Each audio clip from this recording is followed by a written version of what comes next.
Hello there, and welcome back to the channel. I'm Greg Sanders, and joining me today is a lovely friend of the channel, Ed Cyclopedia. And Ed came to me with a great idea for a new project. So we're going to get started and jump right into it, and I'm going to let Ed explain. Hello and welcome to the inaugural episode of What If, the show where we take the reins of pop culture and imagine just what the world would be like if we were in charge of our favourite movies. I'm your one-stop shop for useless information, Encyclopedia, and joining me to discuss the MCU's first family is Greg Sanders. Hello, Greg.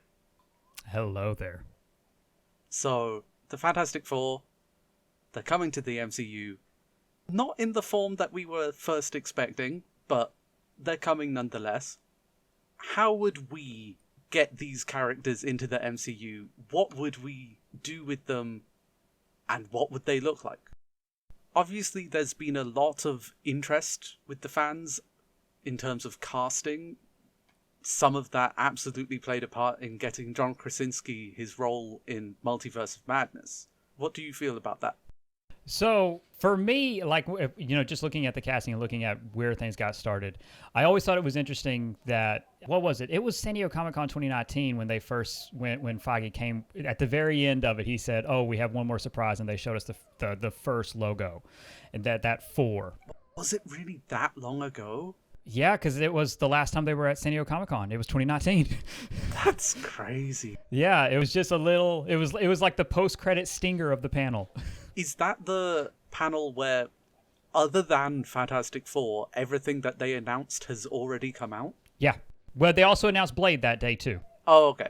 Yeah, and they had Mahershala Ali come out on stage. Which, that's going to be huge. Which is actually coming 1 year sooner, because we're getting Blade in 2023.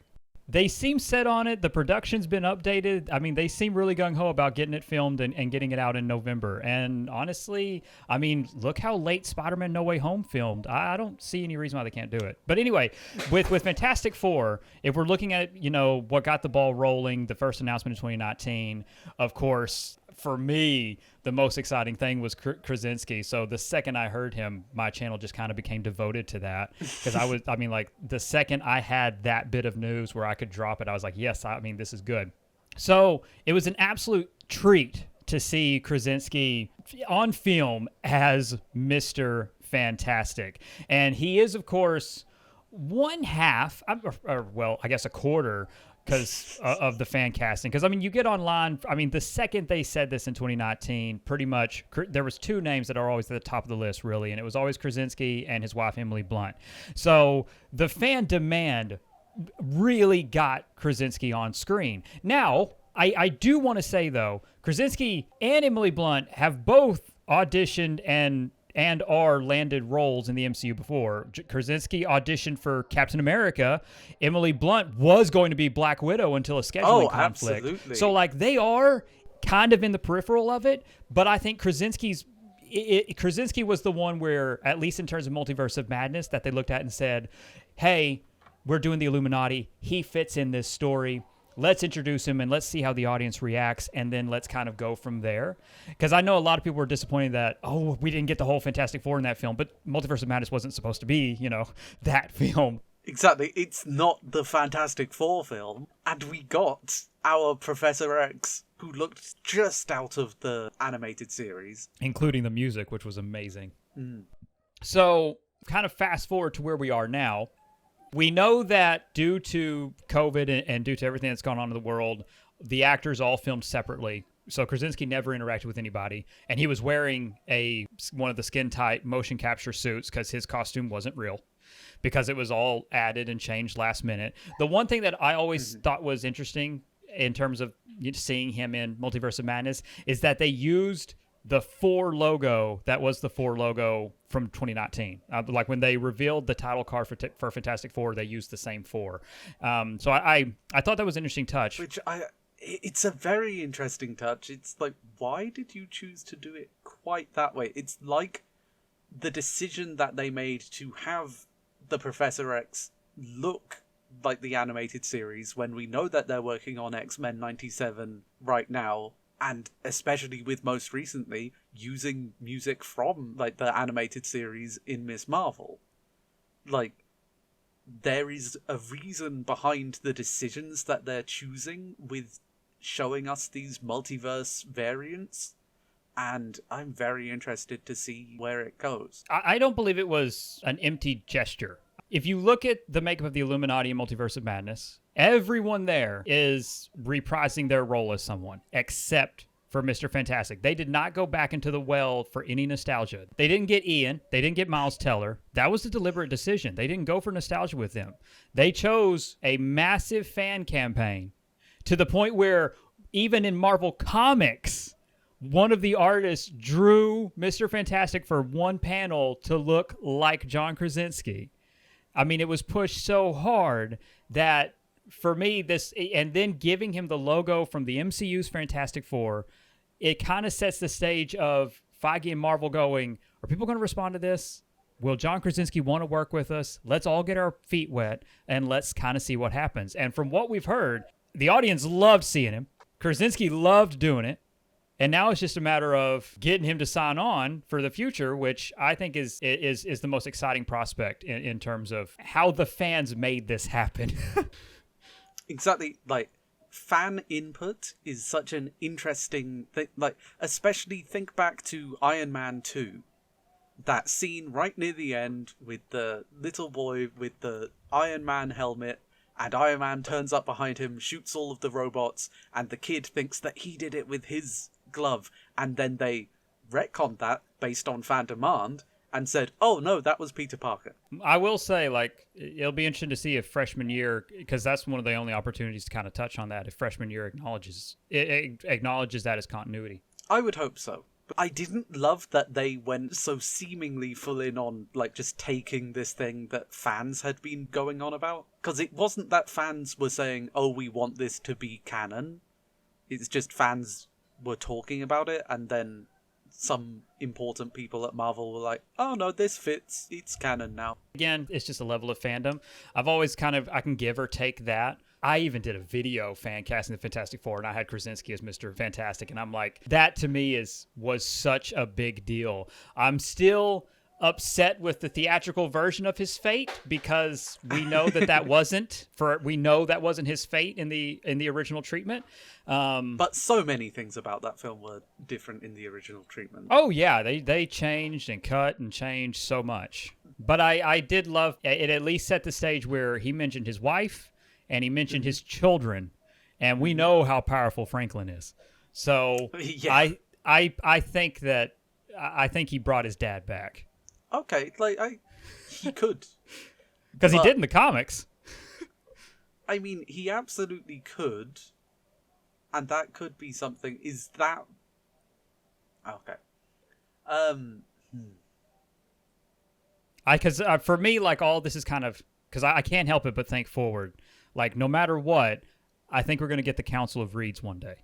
Oh, I hope so. I think that will be so impactful. I know it's become such a thing in pop culture that it's kind of been lampooned more than it's actually been shown in pop culture, which is kind of interesting. But I think it will be a kind of jumping the shark moment for Marvel, where it will really show we are willing to go this far. That's interesting. I know it's been used a lot, and I know that, like, in terms of the multiverse and Kangs and everything that's coming, I know we're really just getting started on how weird and trippy it could be. But I feel like as you get closer to Secret Wars, I mean, like, one of the biggest payoffs, you got to have that Council of Reeds, and you either have a bunch of random Reeds or you take the opportunity to bring back Ian and Miles. This is the thing. I feel like if they try and do Council of Reeds during Secret Wars, fine. If they do it afterwards, also fine. Before Secret Wars, I feel like there's just not enough room. Oh no, yeah, that's what I mean. Like there's no room for it beforehand. That needs to be that's got to be in something else.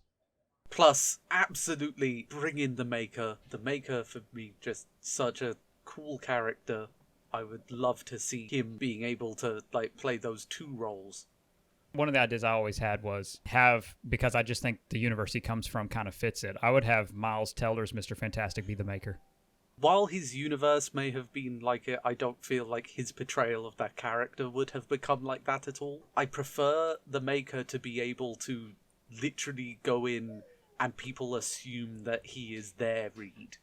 So you want it to be more of like what we got with Strange and Multiverse of Madness, where it's going to be the same actor. Yes, not necessarily. I wouldn't necessarily say it's like Strange in Multiverse of Madness with the I love you in every universe, and also for some reason I look the same in most universes, except for the ones where I'm a fish, which is just absolutely not something they're trying to stick with. I don't understand Marvel right now with regards to that. Like, half of it is going, we can look completely different in different universes, and the other half is going, no, we have to look exactly the same, which I understand. When you're talking about the multiverse, even though both are infinite, there is an equal number of universes where everyone looks the same and everyone looks completely different, because that's just how the nature of infinity works. Yeah, that's always the thing about when you get into multiverse stuff and issues like that, because they didn't want anybody else taking away from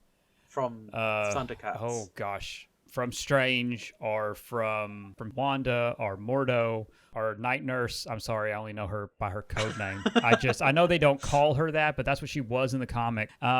So they kept them all the same throughout, which is an interesting choice. I'm cool with it. But then we know, like, the Professor X we see there is not going to be the MCU's Professor X. And then instead of having a different version of Carol, they went with just a completely different, someone who is still connected and who we've had powers in the comics, but they went with a different Captain Marvel, and they went with a different Captain America. They went with Captain Britain. Well, she's not Captain Britain. Well, yeah, but I mean, that there is an important distinction there, is that she has been Captain Britain in some universes, but when they created Captain Carter for What If, like, based on the character that was originally created very weirdly for Marvel Puzzle Quest, which is a mobile game, which is very strange. Yes. But yeah. They used that character, created Captain Carter, who is notably different and is not akin to Captain Britain and, like, the multiverse and all that kind of stuff. Even if they're trying to do similar things with Captain Carter and Captain Britain, it's not the same. I can't help it. I just call her Captain Britain because she's supposed to be a version of Captain America. So yeah, but Captain Britain is an important character to Marvel lore, like, very important, like, especially across the multiverse.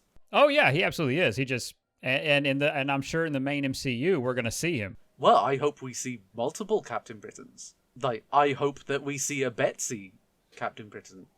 Until such a time, though, I think we're gonna see more of Captain Carter. Oh, I love this Captain Carter. I want to see a lot more of her.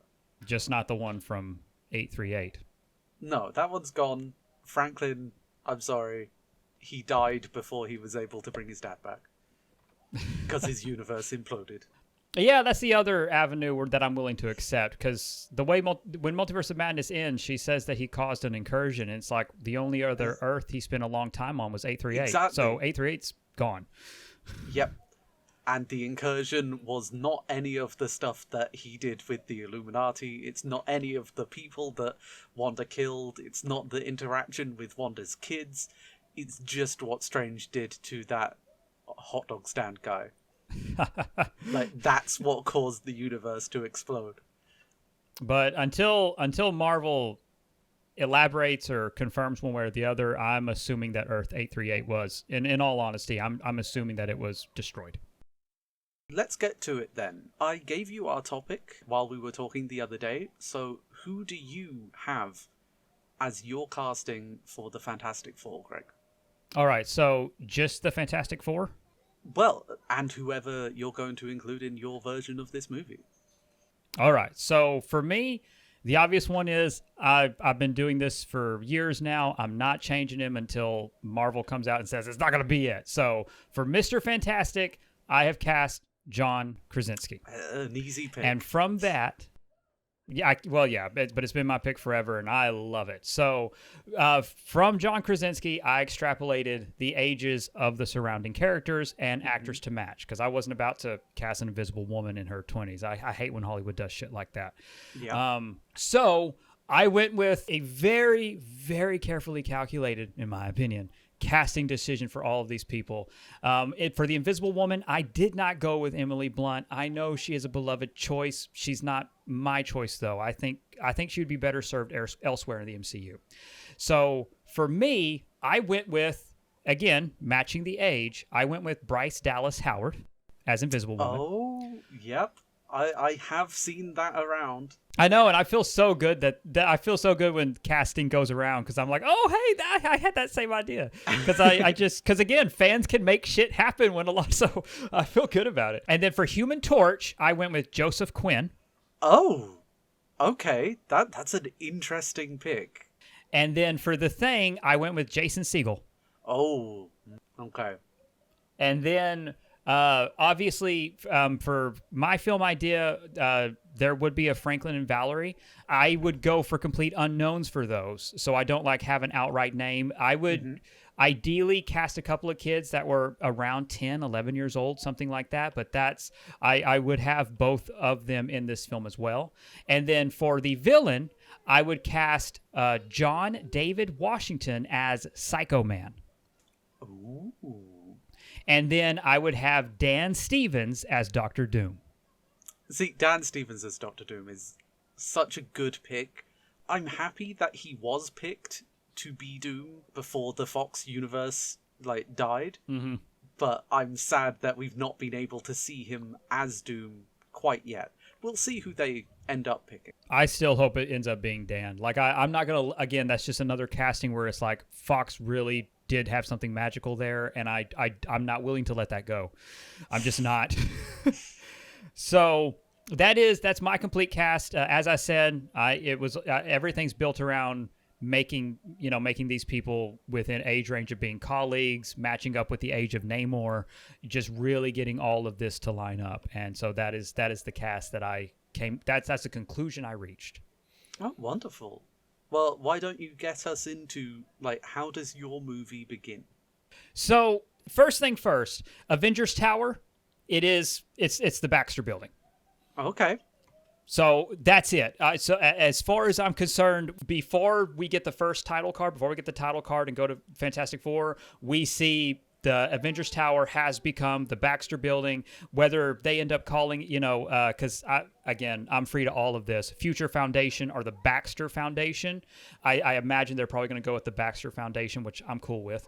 Mm-hmm. The Baxter Foundation building's right there. It is absolutely 100% made very clear. It's got a 4 on it. We dive right into it because the Fantastic Four exist. That's just it. Okay.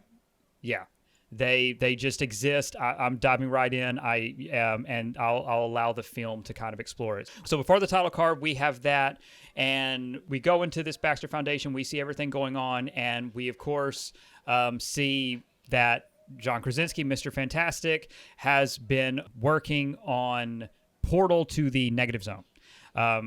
Because it had recently been destroyed, because this is something that I'm changing, but they don't get their powers from cosmic rays. The Fantastic Four got their powers from an accident in the Negative Zone.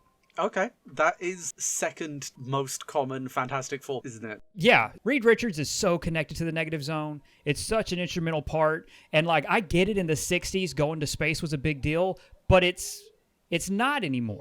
Mm-hmm. It's not that exciting or that thrilling and getting blasted by cosmic rays. So I would rather tie their origins into Marvel lore and tie it into the Negative Zone. So Freak Accident has given these 4 individuals powers. They've kind of just been at it, so to speak. They've been off the radar, just like Wakanda, just like Eternals. They've just been off the radar. They've just been scientists. They really haven't done the major superheroing yet. But with a big giant 4 on the tower. Well, now, because now that's been built. They didn't have it before. Okay. Now they're coming into it, and so that's sort of the next step of them. So we get to see a thing of maybe construction work still ongoing on the 4, and we see it, or it is mentioned as they're coming through that construction's just finished.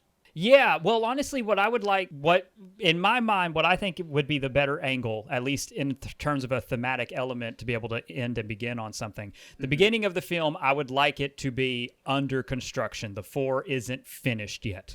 Okay. because I would want it to be done at the end of the film. Yep. Thematically, that works well.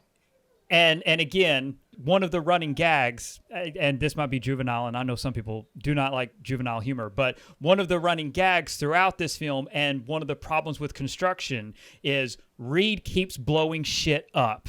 And so at several points throughout the film, whether in Johnny as well, something happens and a part of the floor just fucking falls off.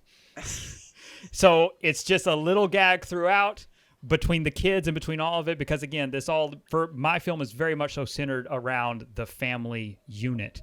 And but at the end of the film, it's finally finished when everyone is reunited, because through the accident at the opening of this film, before the title card gets going, there is another accident with the negative zone.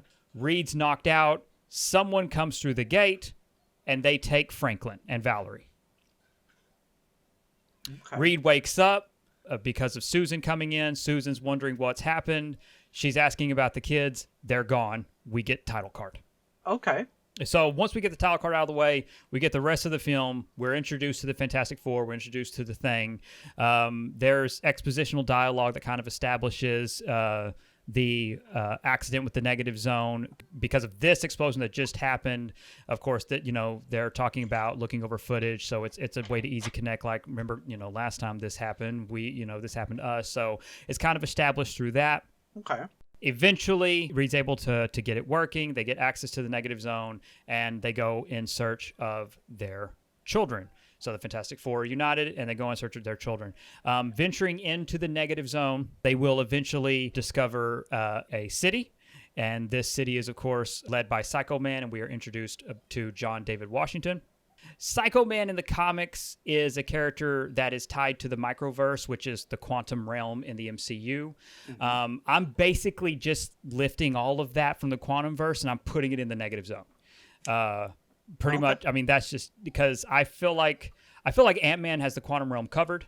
I feel like it's going to dive into that more than enough. Quantum Mania is introducing one of the big microverse kingdoms, and so I'm just like, been there, done that. Let's take Psycho Man and all of this, and let's put it in the negative zone, and let's establish that. Psycho Man, of course, sends individuals after them. They fight. And, so we got that little introduction to display their powers, their intelligence, and their ability to work as a family unit. Mm-hmm. And they come into contact with Psycho Man. Psycho Man reveals that, he's one of the rulers of the negative zone, and that his daughter has been taken. So he has lost his daughter, which is he has a daughter in the comics, and I thought that was an interesting touch.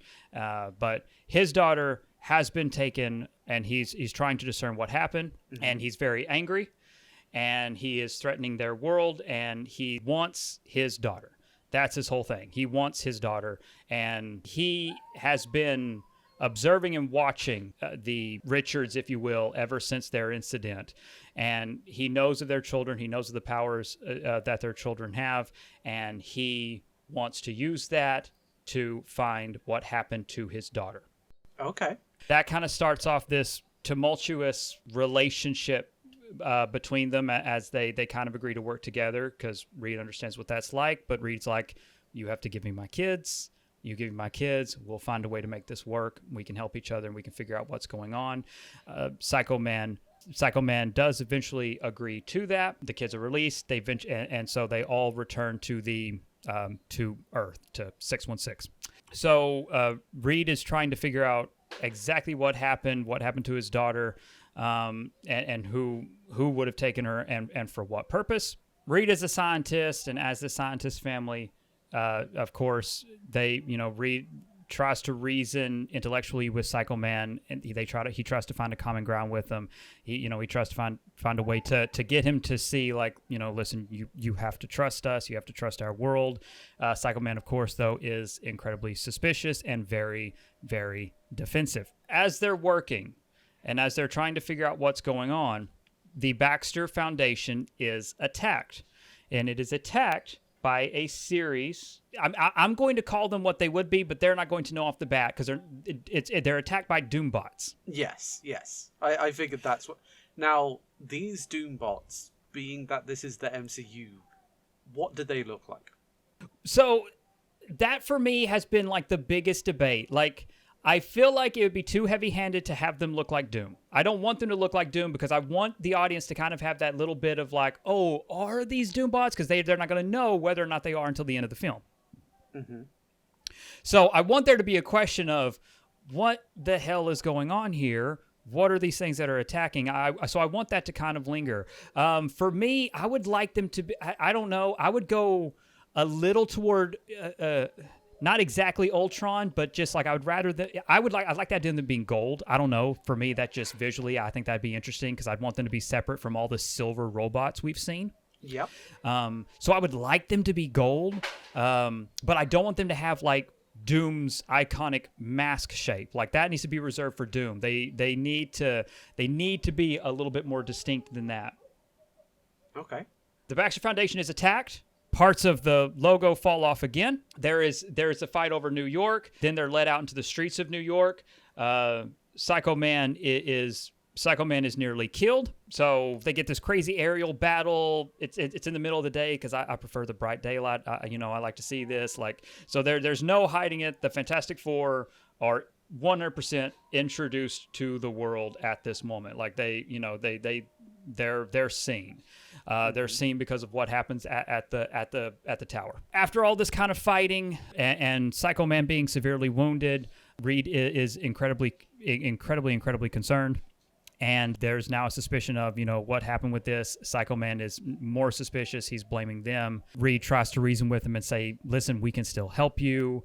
We can find your daughter and we can do this together. Psycho Man rejects them, and he uses one of his, he has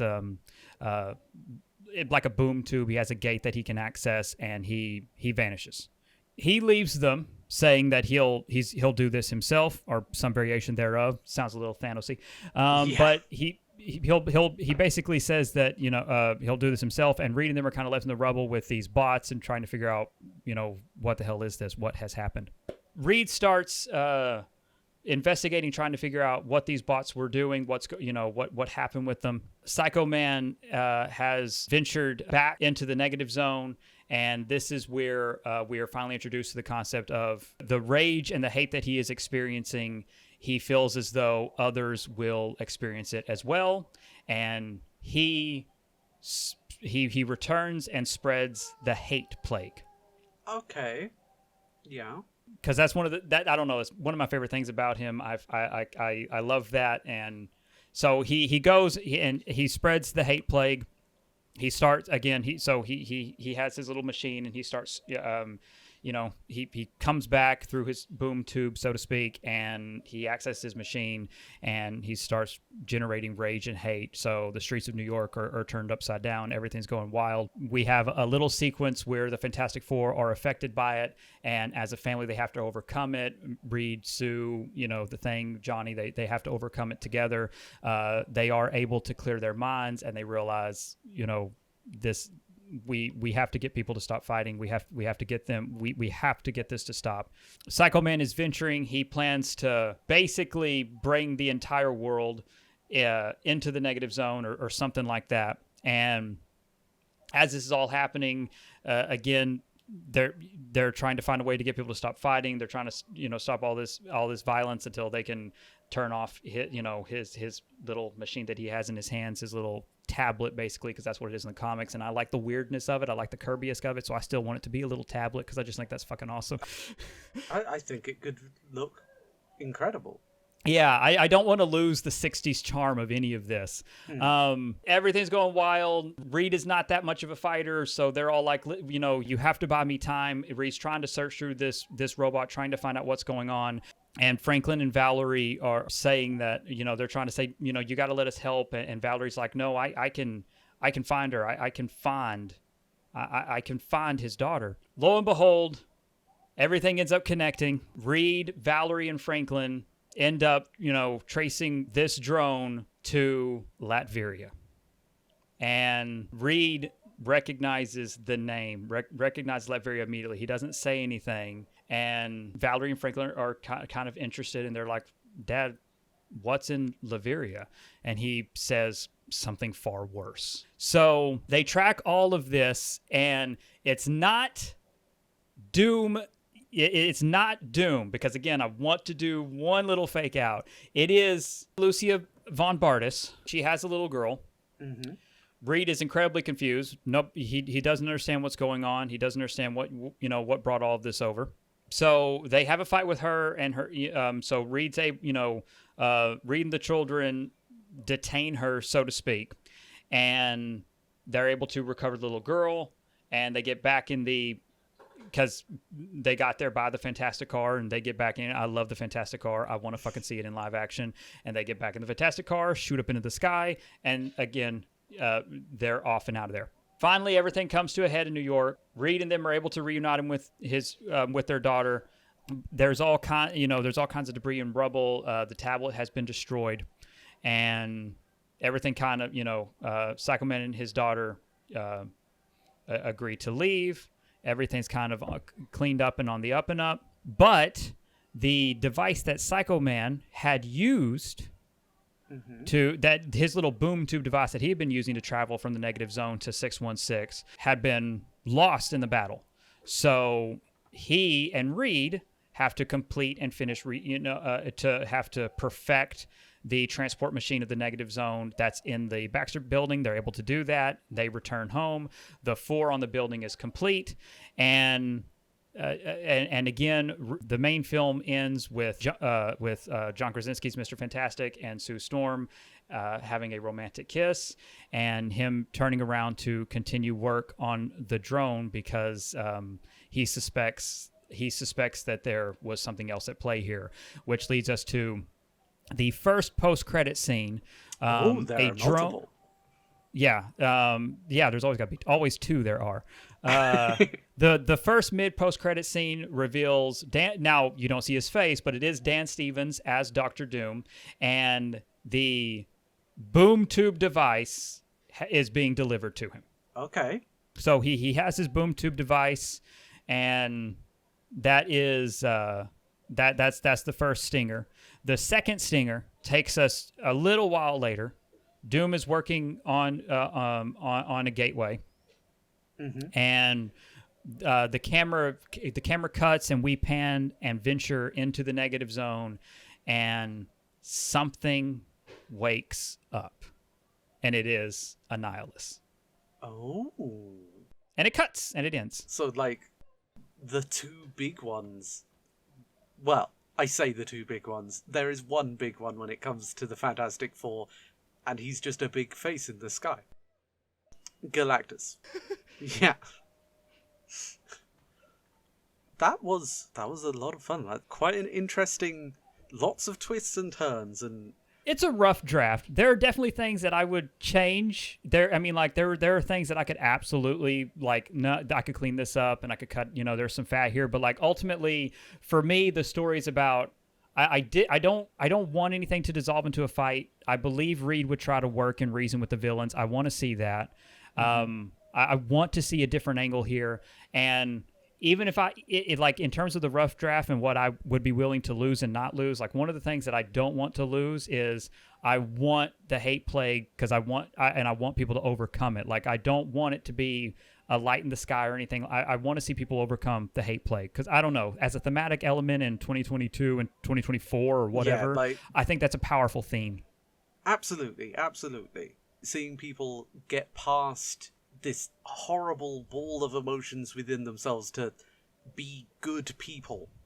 Yeah. Is it's a very powerful image. I debated with it for a while in terms of finishing this rough draft because a part of me thought, man, I know people want to see an homage to the comics with a Mole Man and Mole Man summoning a monster. But I'm like, and I thought for a while, maybe Psycho Man could bring a monster from the negative zone. But then I'm like, that's not the heart of the film though. For me, I want the heart of the film to be about reuniting family and overcoming hate.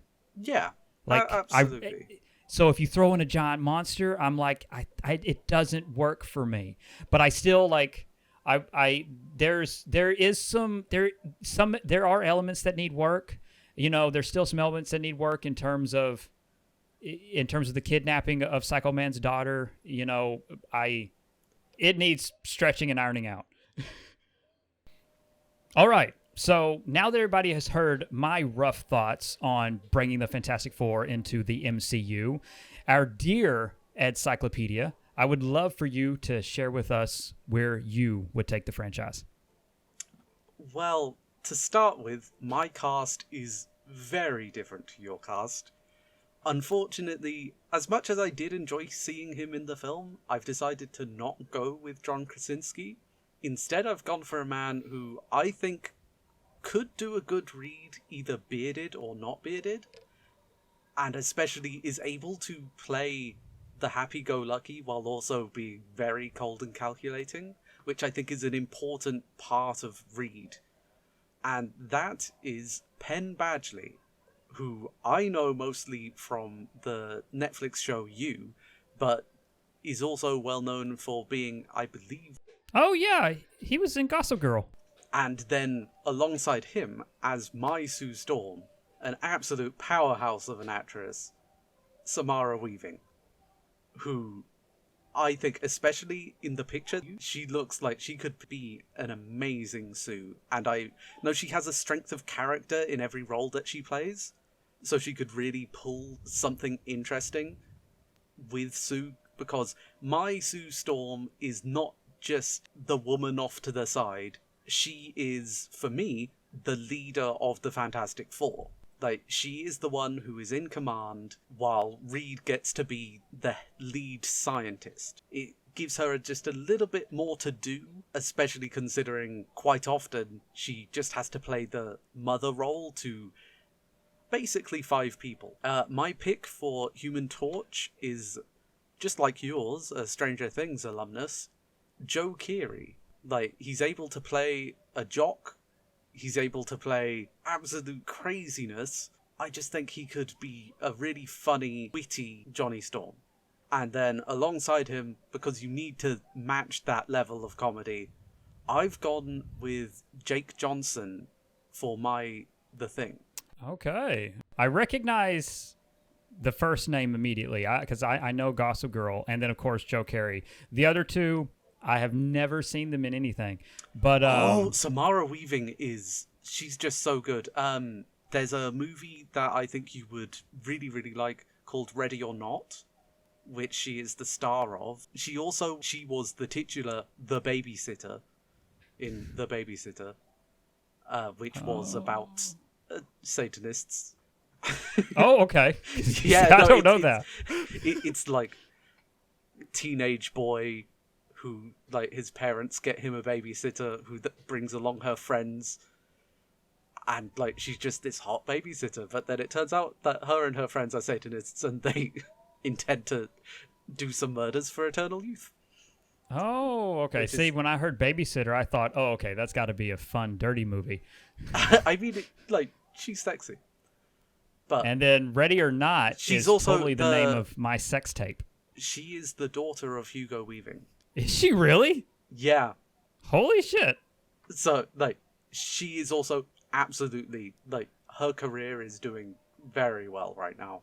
Good for her. That's awesome. And then Jake Johnson, well, he was in Jurassic World, the first one. You know, there was that weird subplot of the 2 people in the, like, overview office, like the 2 people who stayed behind. And then, like, he asks her out and she's like, no, I've got a boyfriend. And then leaves. Yeah. He's just generally very funny. So, I mean, I gotta say, this is a really good cast. It's interesting that you have Joe Keery and Penn on here because I actually have them on other fan cast lists that I can't talk about here. Now, again, he's your Mr. Fantastic, and honest, and you know, Ed, sometimes it's okay to have a wrong opinion, but.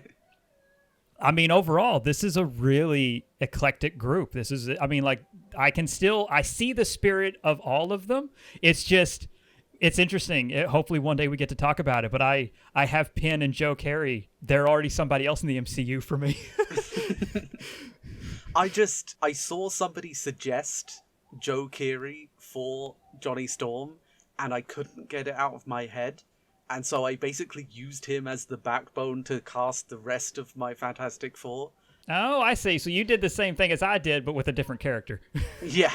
Whereas I built everything around Krasinski's age, you built everything around Joe Keery. I do think it's interesting, though, that both of our Human Torches were from Stranger Things. Yes. Yes. That shows a goldmine of casting. Oh, like the rest of that Stranger Things cast, they're gonna pop up. They're gonna do They're it. gonna pop up for me too.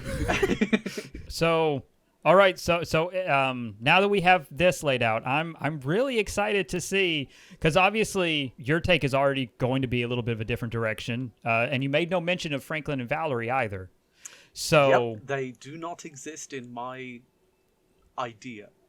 is it fair to say, like, or is this a part of, because what I'm about to ask, like, and I know you're going to tell us your film, but before we get started, are your Reed and Susan married yet? I think yes. Okay, Yeah, so I but would that's say not like yes. so then take us into your Fantastic Four film. Okay. Our film begins with a school bus full of children making their way to a big science expo. When they get there, like, we follow a group of kids, they're running around, you're hearing some interesting stuff about science. There's some people there, like the kids are supposed to be all grouping up so that they can listen to a talk by some person. We don't get to quite hear who it is going to speak.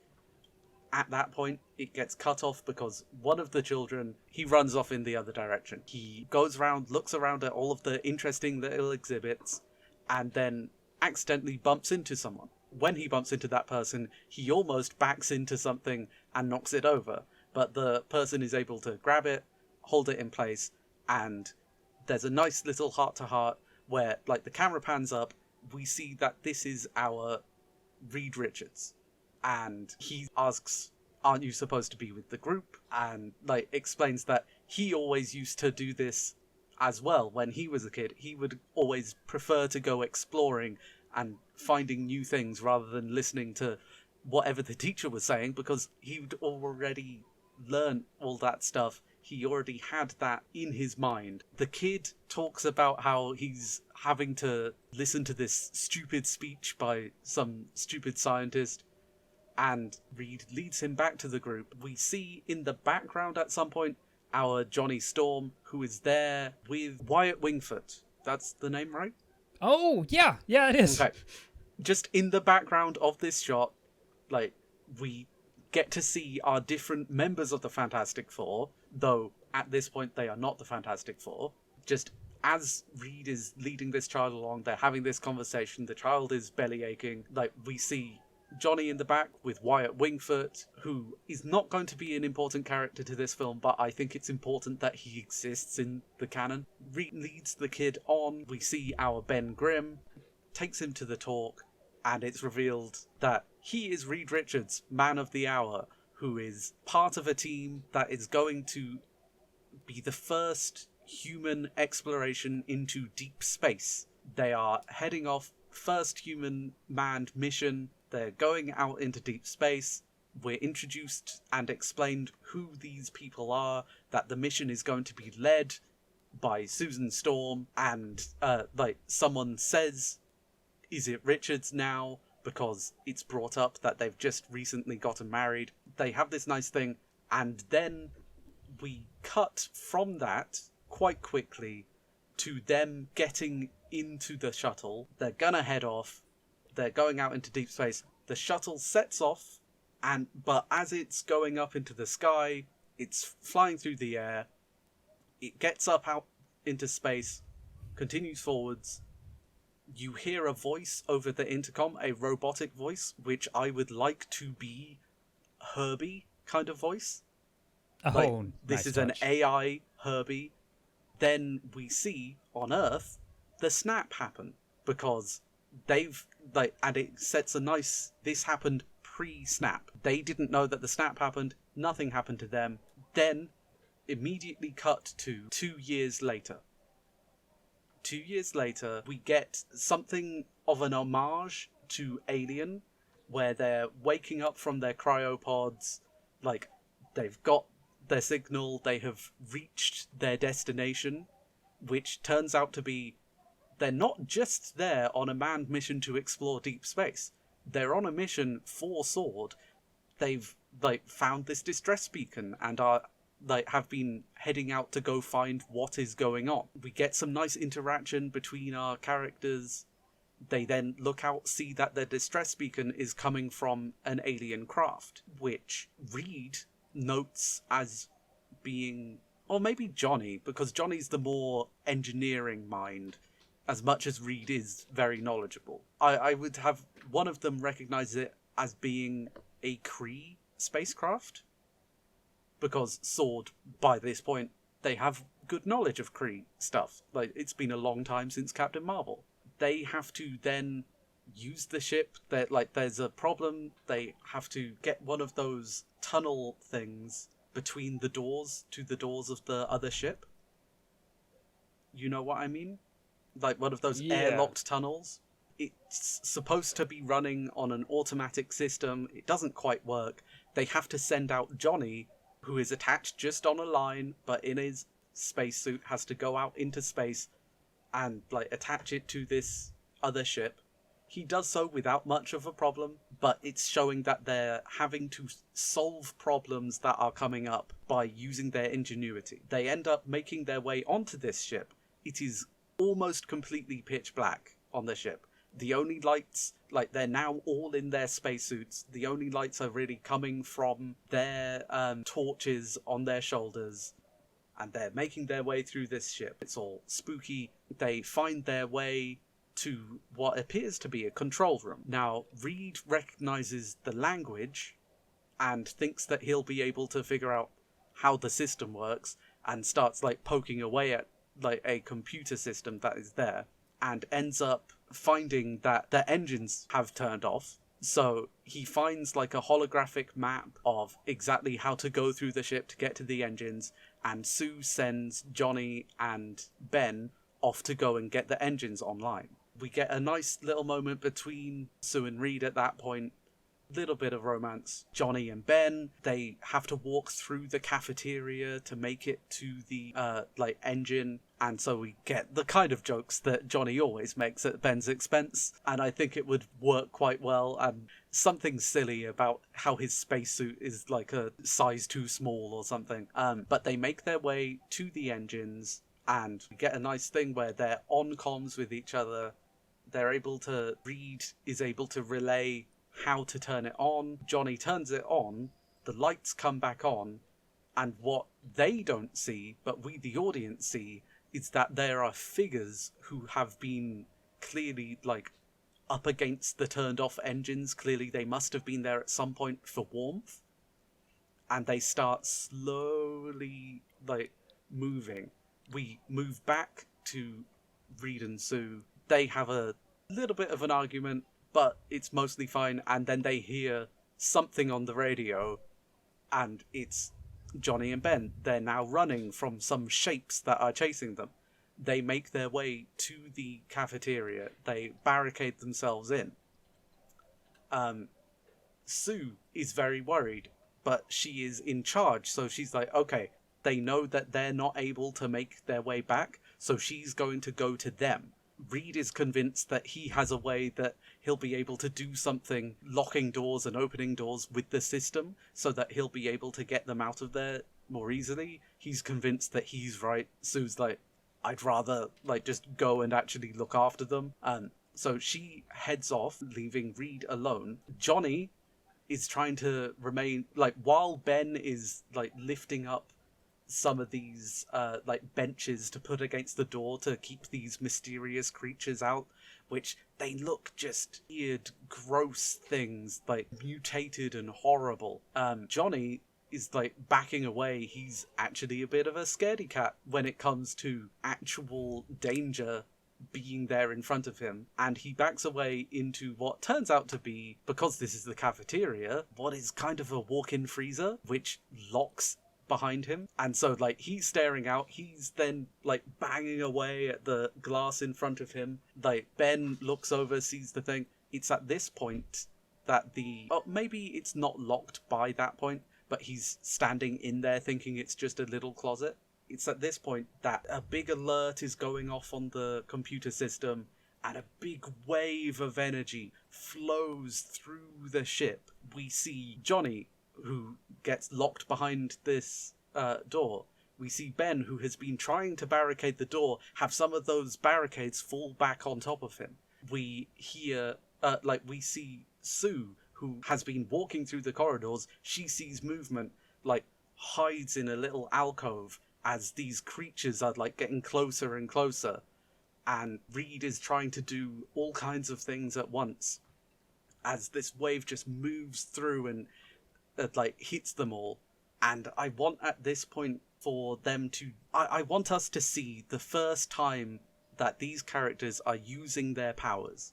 Sue is holding herself, she's holding her breath, pulling herself back into this alcove, hoping and hoping that these things, whatever they are, don't see her, and they don't see her.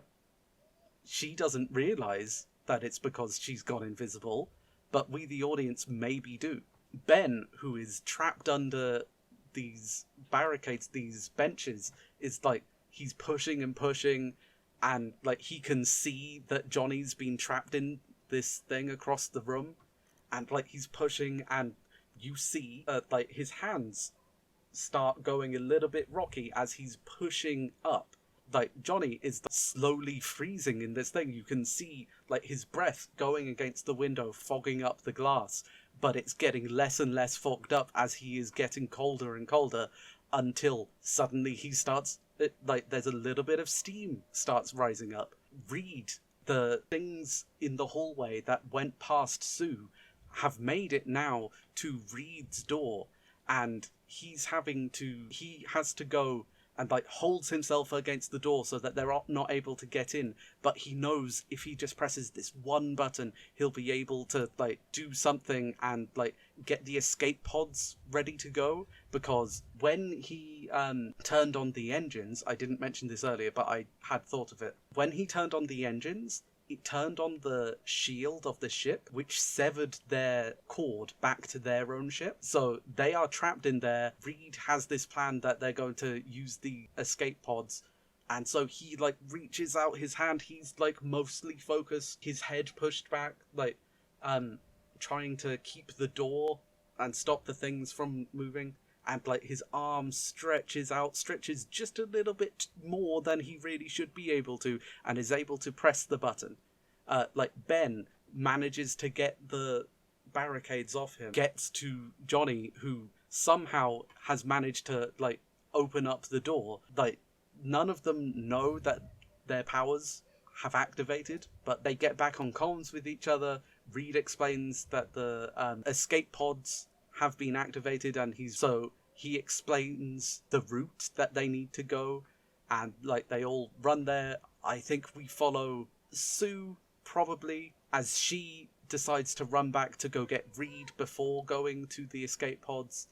They make it just in time. Johnny and Ben are in the escape pod. These weird creatures are following after Sue and Reed, crawling on the ceiling, even just being really creepy. And they get into the shuttle. Reed is having to press a bunch of buttons to try and get it to go. We can imagine that Sue is somehow holding them back using her powers, these creatures, but she doesn't know that's what's happening. It's not entirely... It's left a little bit vague at that point. Then shuttle shoots off.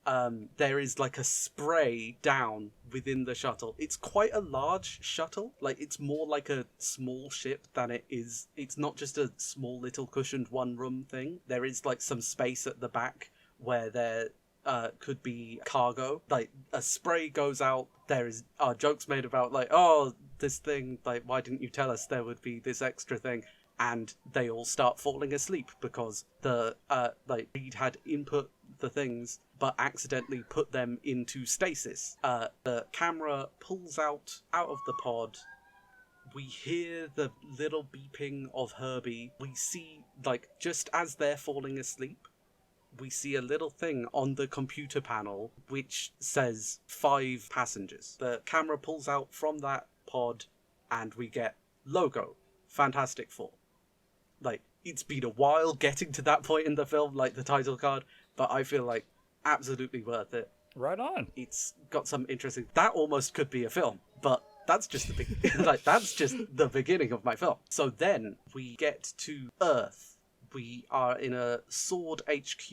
A clearly defunct computer station is set up, but suddenly there's little beeping comes online, and low-level sword person recognizes and runs off to go tell someone, we've got signal back, they're coming home. We then cut to now the Fantastic Four, our cast, the Fantastic Four, each individually waking up in what I would describe as an observation room. Like, if you've ever seen Westworld, I'm imagining those kinds of weird little cells where the walls are glass, but they're also able to be completely opaque. You can't see through them. And like, there's like all of them, they're tied to these gurneys, I guess that's the right word.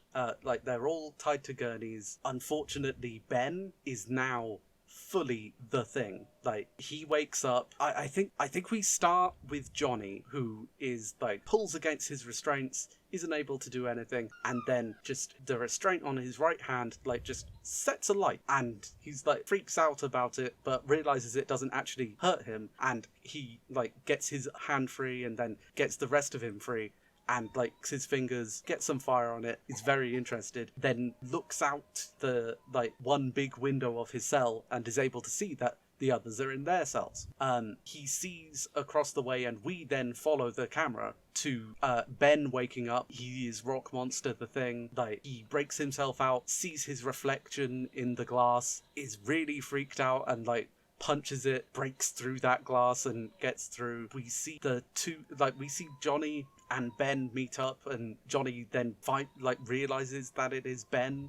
We see Reed comes out of his cell. Like, he's clearly a bit stretchy at this point. He's clearly figured out that he was stretchy and used it to his advantage, though we haven't specifically focused on that in the film. And then they look into the other cell where they expect to see Sue, but there's just an empty gurney. And then then Johnny realizes, wait a second, like, there's something strapped to that gurney. Like, there's something there, even if we can't see it. And so they go in, they rescue Sue, realize she has her powers. And at this point, I don't have a huge play-by-play of the story, but they basically make their way through the they find that they're in this lab. There's nobody else around, and it's really quite creepy. But they make their way through. They assume that they've been rescued by Sword, that they're back at their home base, but they're in one that they don't recognize. They eventually find more of an office where there's evidence of a scuffle. Like, something bad has happened here. They find a dead scientist on the ground, and then they find a computer which is got like cameras, and they go in and they play, and they find that they weren't the only thing that was in that escape pod. They find out that there was a Skrull on board, at which point I'm going to send you my final casting. Now, that is Anna Torv, who I know from Fringe, and she's brilliant in Mindhunter. She is an Australian actress, and therefore I think a very good pick for her voice to match up well with Talos in the MCU. Oh, okay. So they see this poor Skrull woman who is tied to a table by scientists, is they're prodding her with all these kinds of implements, and she is shifting a bit. Like, she keeps on looking at this one scientist who is also played by Anna Torv, and keeps on shifting from her regular skull look to looking like this scientist. We just see that they've done terrible things, and then the camera cuts out, but we do hear noises. Something bad happened here. We then have the Fantastic Four then make their way through the rest of this science lab, I'm imagining kind of Indiana Jones Last Crusade style, where they have to go through different rooms and end up having to use their powers and their ingenuity to make it through, and come to terms with, this is our new normal. But because they are a team, they can work well as a team. And as they're making their way through this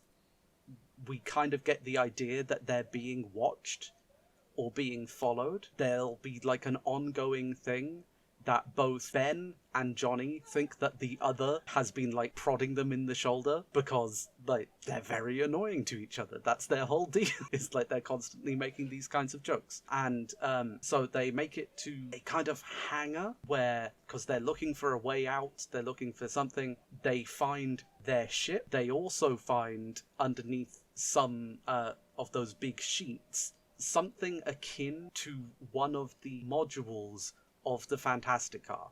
It's at this point that out comes this Skrull lady. She is looking like she is just the Doctor, but they very quickly realize that she's not the Doctor, that she's an alien, and they're like, oh no, this is terrible, like, how could they treat you like that? But she doesn't really believe them, and then she shows that, like, has been so tortured and doesn't know where she is, and is just so ill at ease that she has been following them and like is like, you're humans, you're just like the rest of them, I have to take you out so that I can survive.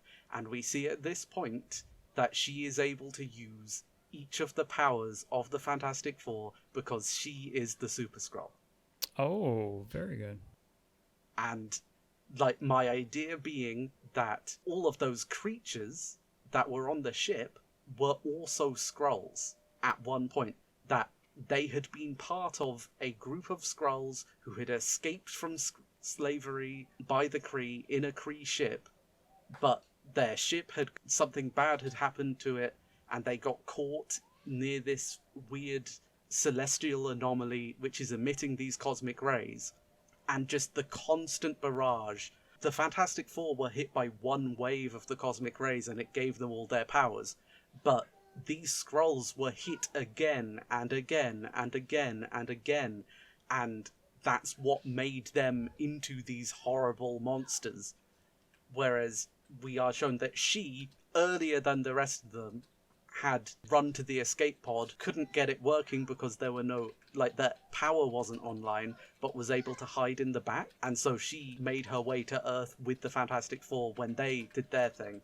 They have a bit of a fight. It's a bit of a sad thing. I feel like she dies at the end of it. Probably their ship also explodes, but we find out later on that, like, Herbie isn't just within that ship. Herbie is a consciousness that Reed has access to and is able to, like, speak to him later on. I feel like maybe they end up having to sacrifice the ship, send it up into the sky and explode it with her in it, having to use their powers, having to, like, realize the limits of their own powers because they're having to fight against their own powers, and they end up winning the day, let's say. That's kind of where I want my movie to end, is that them having the thing exploding in the sky, them feeling a bit, we did well, but we could have done more, this shouldn't have happened. Film over. We get 2 post-credit scenes. One which reveals that something that's kind of hinted throughout the movie, that the science base that they were at, this is how I want to do it. The thing explodes in the sky, and then Sword arrive, because they haven't actually been in a Sword base, but have actually been in they don't know this at this point, but we find out in the post-credit scene that this was funded by Doctor Doom. And then, second post-credit scene, we have the celestial anomaly and the ship with all of the mutated Skrulls again. We then have zipping past Silver Surfer, who senses the pain of the things on board the ship and just explodes it, because that's his way of giving mercy at this point. Better this than, like, the pain of my master. What do you think? I think that would fit really nicely within the MCU as an introduction to these characters. That is very interesting.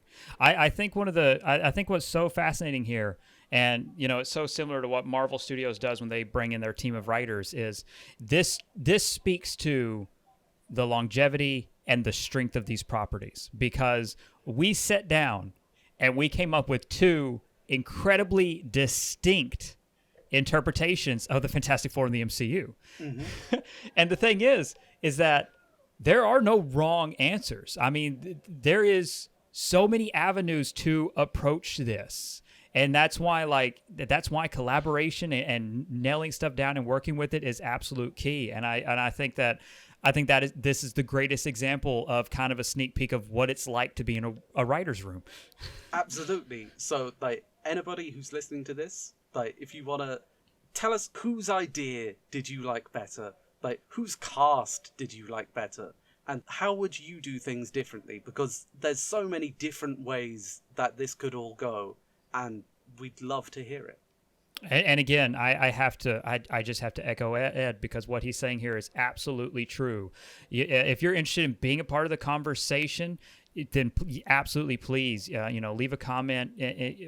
Let us know your approach to the Fantastic Four if you were in this writer's room. Who would you cast? What would be your plot of the movie? What would be your post-credit scenes? What is your... And because, again, we're talking about this one particular film, the first Fantastic Four film. We're not talking about sequels or trilogies yet, but just lay it out for us in the comments below. And I don't know, maybe in the future, depending on the reception, we can look back on this all one day and see who just got it closer.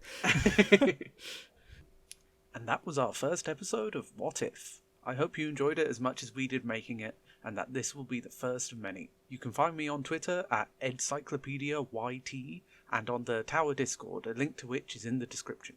Where can we find you, Greg? So the most obvious place to find me is, of course, on my YouTube channel. There should be a link to that in the description. You can also find me on Twitter at Greg D. Sanders, and you can check out my debut novel, 89 Instrument of Destruction, that's available on Amazon. And we have a Patreon that you can check us out on. We have 2 tiers available there, a $3 tier and a $5 tier. As my final words to everybody, as I always want to say, thank you all, so much for joining us on this journey. It's always thrilling. And of course, we're able to do this, and, we're able to take the time to do this because of, people being a part of this and our amazing community that we have. So thank you all so much. And again, above all else and most importantly, stay safe, take care of others, and have a legendary day.